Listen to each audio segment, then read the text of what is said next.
জীবনের শেষ পর্যায়ে মনে হবে এক হাত জমির জন্য আত্মীয়র সঙ্গে ঝগড়া করা ছিল ভুল।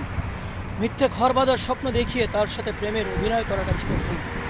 ক্ষমতার দাপট দেখিয়ে দুর্বল প্রতিবেশীকে হয়রানি করা ছিল ভুল। দুর্নীতি করে সম্পদের পাহাড় গড়াটা ছিল ভুল। উপরে ওঠার সিঁড়ি তৈরি করতে গিয়ে বন্ধুর সাথে প্রতারণা করাটা ছিল ভুল। দিনের পর দিন মানুষকে অকারণে কষ্ট দেওয়াটা ছিল ভুল।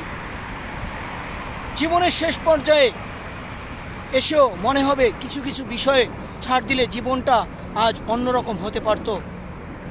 অনেক টাকা রোজগার করতে না পারলেও জীবনে খুব একটা ক্ষতি হয় না।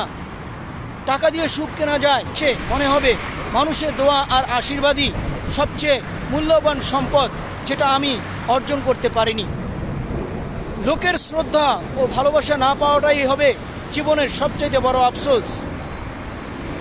অন্তিম লগ্নে এসে কষ্ট ছাড়া একটি স্বাভাবিক মৃত্যু হবে জীবনের শেষ চাওয়া। মৃত্যুসজ্জায় শ্বাসকষ্টের মাঝে আটকে থাকা জীবন প্রদীপ নিয়ে নিভে যাওয়া দেখতে দেখতে মনে হবে